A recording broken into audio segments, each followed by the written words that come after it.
Hello, RGL3000 students. Dr. Conway here for lesson 6, which I will keep short because the slides are fairly obvious in this area. But I just want you to be aware of the different types of approaches that countries are taking to looking at all of the impacts of regulation and the regulatory design and accounting for costs and benefits of regulation. So I'm going to just move through these slides and we'll go from there, all right? This week's Zoom call, don't forget about that. We'll also have a quick Zoom call on Wednesday, and I hope that in that call we can discuss part 1 results from your RIASs, which I hope to get to over the next 3 days prior to our Wednesday Zoom call. Okay, if for whatever reason I can't finish that, I'll still meet and give you my initial reactions of what has been a strong result for some and maybe need some improvement for others. Okay, and come to these calls by all means with any questions you're uncertain as to how your grade was reached or anything like that. Be sure to come to these Zoom calls with those types of questions ready. All right.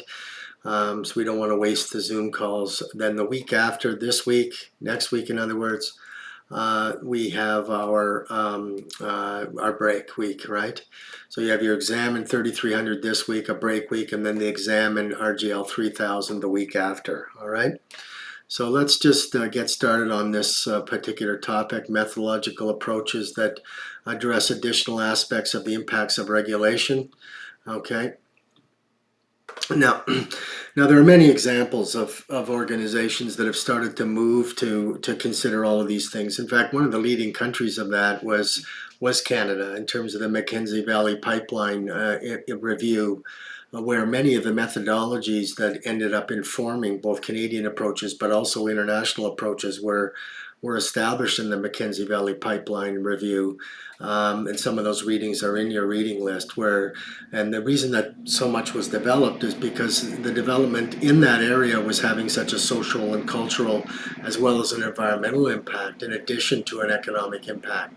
And so the panel that was established to look at these, the commission that was established to look at these, needed to develop new methodological approaches to come into grips with all of these impacts that were going to be occurring as a result of development in an area that was previously indigenous peoples, very pristine environmentally, very rugged, and so on. And obviously anything significant built through that was going to have not only economic impacts, positive and negative, but also social, cultural, and environmental impacts, positive and negative.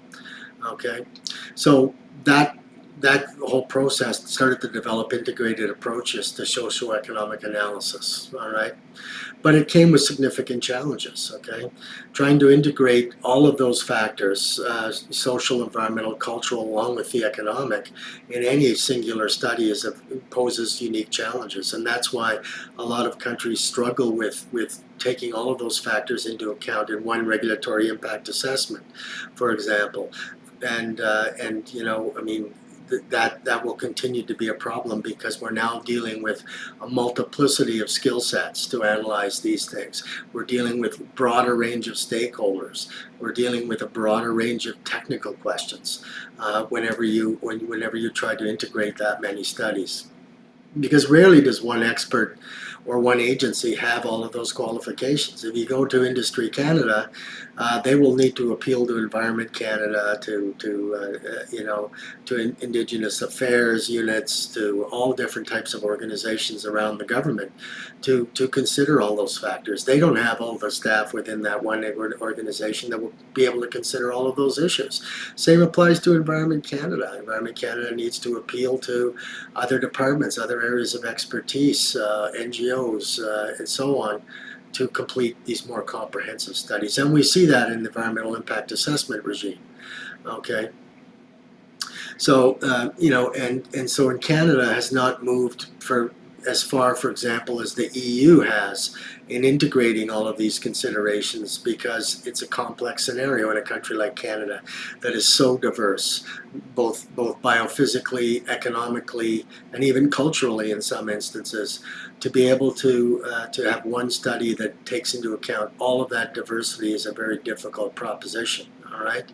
And so, and because you're dealing with a broader scope of issues, sometimes you have to deal with a broader set of stakeholders. You're no longer consulting with just the industry, economic impacts on the industry to reduce a harm, and you're consulting with the industry and NGOs perhaps that are very, very strongly engaged in that industry.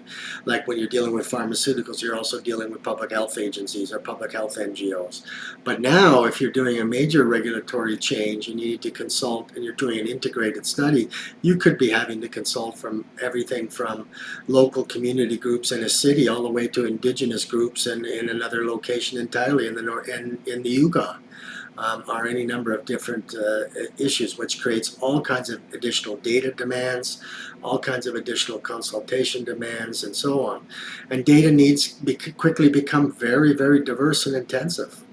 They could include physical environment, really, soil productivity, vegetation, water quality and quantity, wetlands, fish, measuring acoustic environment, any number of different factors. And I've just given this list to give you an sense as to how quickly, once you start to incorporate not only economic impacts, but also environmental, social, and cultural impacts, how long the list of data requirements can become. Okay, and how long it can take to consult about that, to gather the information, and so on. So integrated studies looking at the impact of the broad socioeconomic impacts of regulation can be quite demanding. And that's why Canada has largely been slow. So is the United States. Most of our RIAS work focuses on, economic impacts and social impacts that directly have an economic effect. We treat environmental impacts in a different stream. For example, in Canada, we treat environmental impacts of a regulatory change through strategic environmental assessment or environmental impact assessment.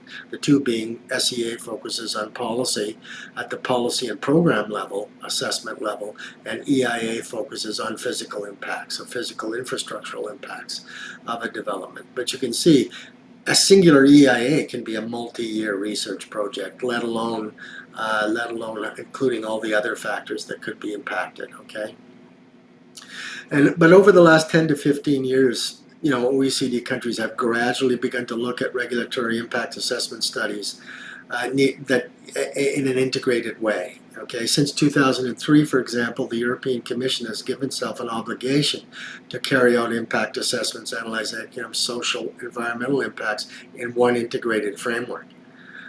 Okay, but in Canada and the United States, we have moved much more slowly. Most of our RIASs focus on economic impacts and direct social impacts that will have a significant economic influence. Okay.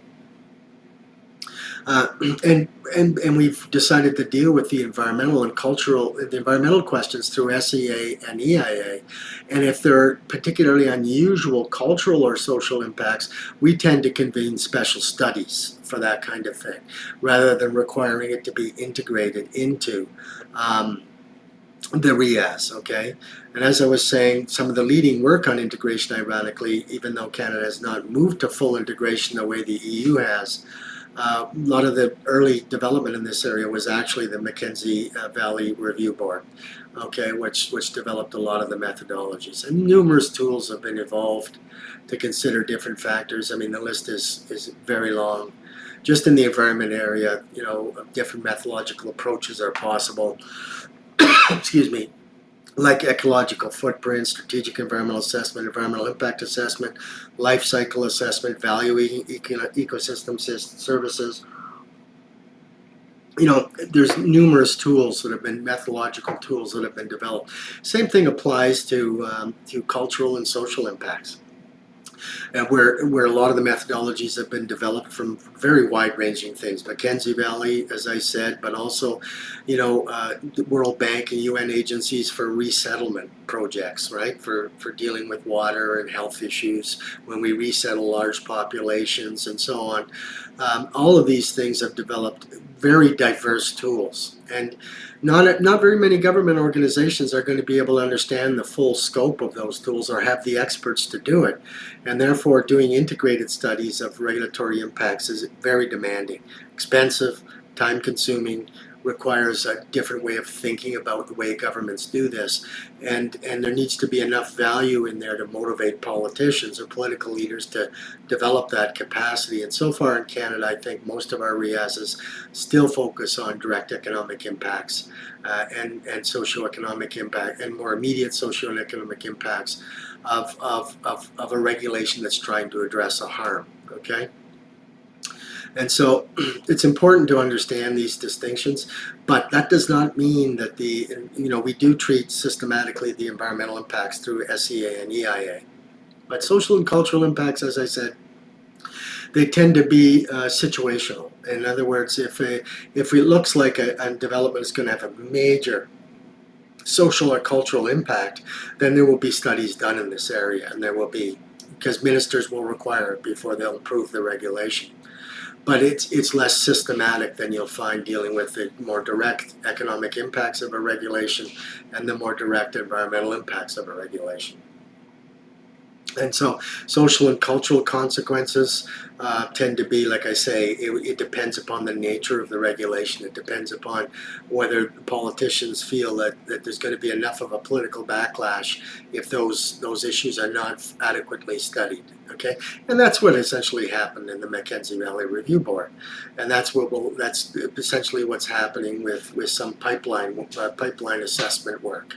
And so on. Okay, but they tend to be that tends not to be systematized within our RIAS requirements. Okay, and as I say, there's more tools and techniques. When you're dealing with Indigenous people, for example, we have traditional land use studies, traditional economic knowledge studies, physical anthropology, archaeological studies, and so on. The list goes on, and so you can see the extent of the impact that these things can have when you're doing it. But I don't expect you to become experts in all of these different techniques.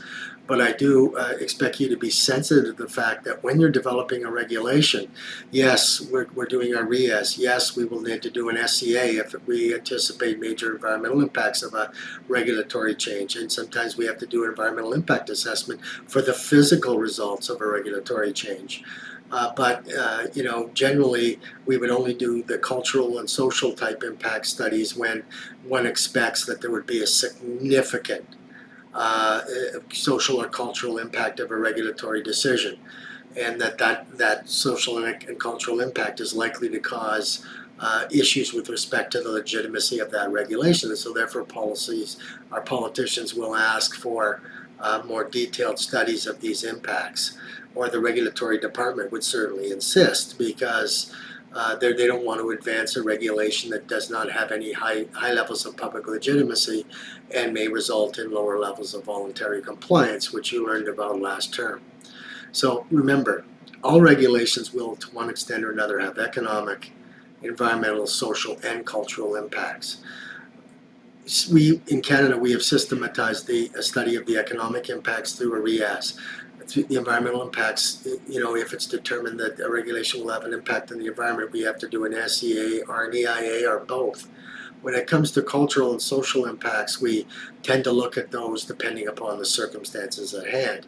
Whereas the European Union has required an integration of all these factors into their RIASs.